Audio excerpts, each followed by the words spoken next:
Class 6. Welcome to the physics class. In the last class, what we have done, we have known about the basic principles of measuring of time, right?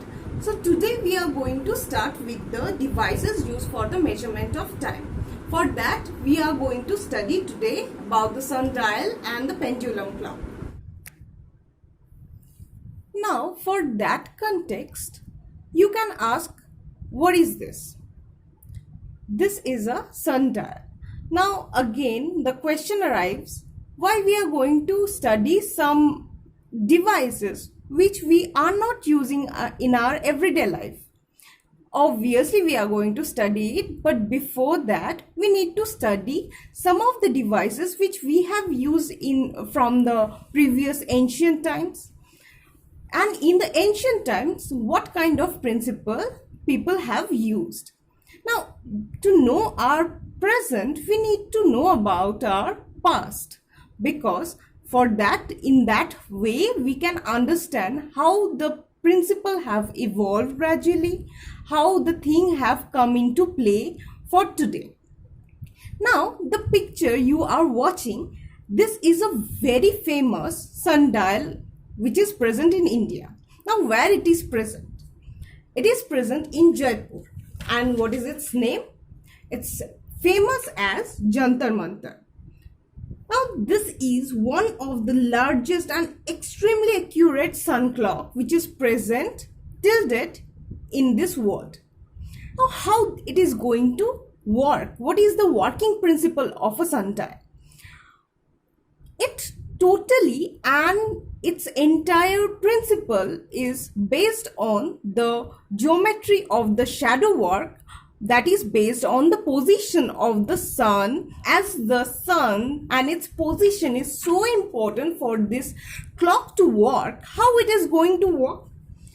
This time, when we are going to know about the time, we have to observe the position and the length of the shadow. So where is the position and what is the length of the shadow that is falling on the dial?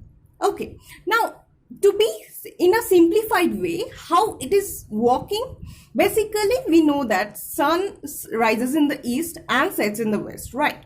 Now as the sun changes its position throughout the day, this is a stick which is attached at the center position of this dial.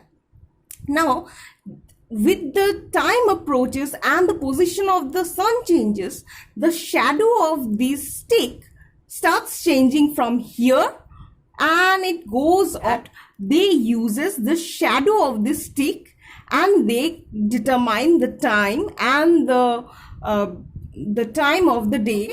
So this is basically, in short, principle how the sundial works.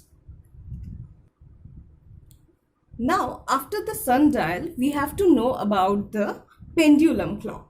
Now, to know about the pendulum clock, first we have to know about the pendulum and what are its parts, how it's working, right?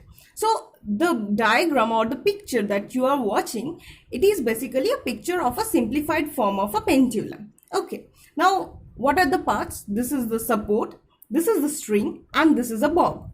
Okay, now if we are suspending this bob from this support and we are swinging it from one position and releasing, okay, so if you remember, if you are attaching a ball with a string and you are putting it in a support and you are taking it in a position then releasing it, how it's going to act? First we have taken it in a position A, suppose, then it is going swaying here, say this is a position of O, then again to the position B, then coming again to the position O once again, right? And this total movement that it has traveled from O to A to O, O to B, B to O, once again, this total time or the total movement, basically we have conventionally, this is known as one oscillation. Okay, So the total principle of the pendulum clock is going to be based on this oscillation principle. Okay. Now you see, this is a pendulum clock, conventional pendulum clock. And this is how the time is going to be measured by this clock. The time is measured on the basis of the time taken by the pendulum to complete one oscillation. Now you can see this is a circular dial. Okay. And then here is the hour hand.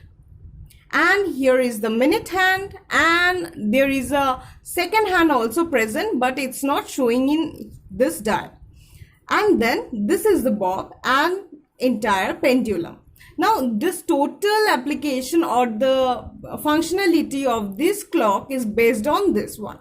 Okay, how this bob is swinging, how this pendulum is taking one oscillation.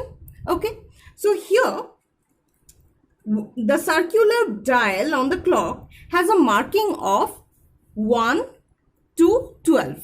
This is the these are the Roman alphabets. You know that already, right?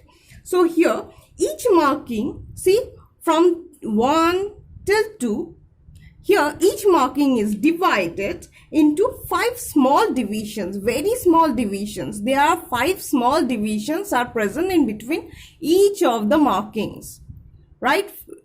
And it is even for every marking.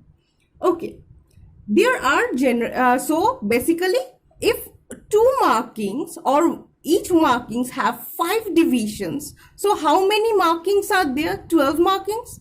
So basically 12 into 5 marking. So in total there are 60 marking altogether if we are counting. Okay, so and other than that, there are 3 needles. When the pendulum moves from one end to the other, the second hand moves from one division. So here the second has not been shown, but I'm saying this for your convenience so that you can see the other pictures and you can understand it better.